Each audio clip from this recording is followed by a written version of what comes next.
Halo, jumpa lagi dengan saya Aris Setiawan. Kali ini saya akan membahas isu tentang resesi yang kabarnya tahun depan kita bakal melewati atau menghadapi yang namanya resesi. Sebelumnya, beruntung kita di Indonesia, kita diuntungkan dengan mempunyai komoditas atau sumber daya alam itu yang sangat melimpah seperti batu bara, minyak sawit, dan pertanian ataupun komoditas lainnya, baik itu komoditas dari hasil tanaman ataupun dari pertambangan. Beruntung di Indonesia ini kita sangat kaya.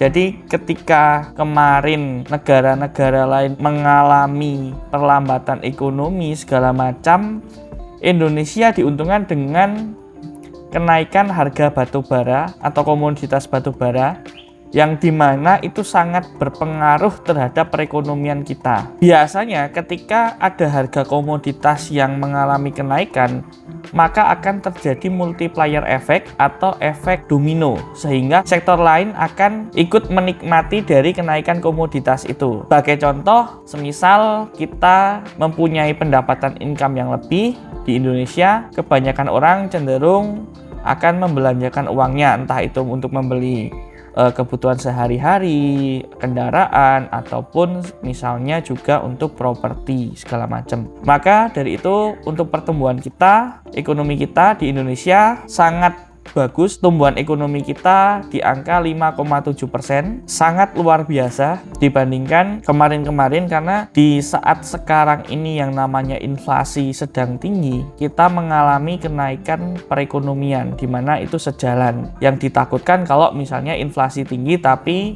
perekonomiannya tidak jalan ataupun turun, itu yang berbahaya. Sehingga akan membuat fundamental dari Indonesia menjadi kuat.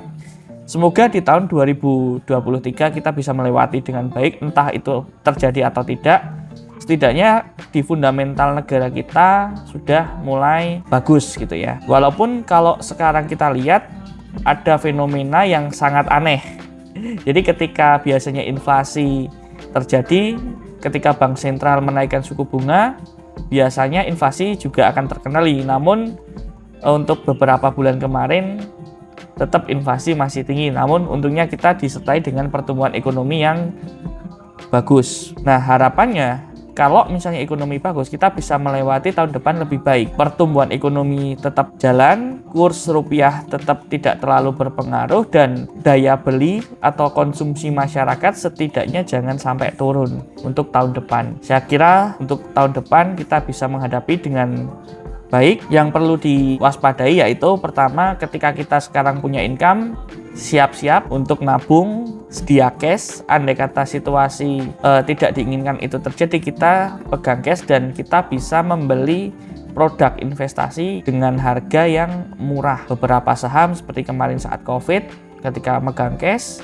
ataupun kita mau berinvestasi di reksadana ataupun kita mau di reksadana pasar uang. Biasanya ketika suku bunga itu naik, reksadana pasar uang juga ikut menikmati hasilnya gitu.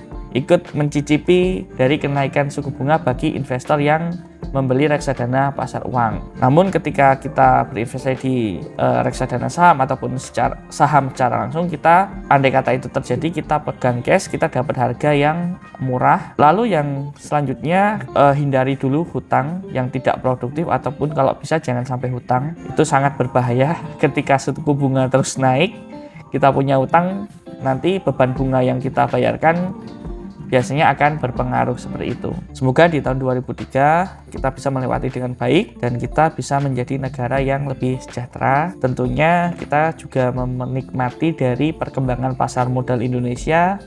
Dari tahun ke tahun kita bisa menikmati keuntungan cuan dari kita berinvestasi di pasar modal Indonesia. Terima kasih, jangan lupa like, komen, dan share.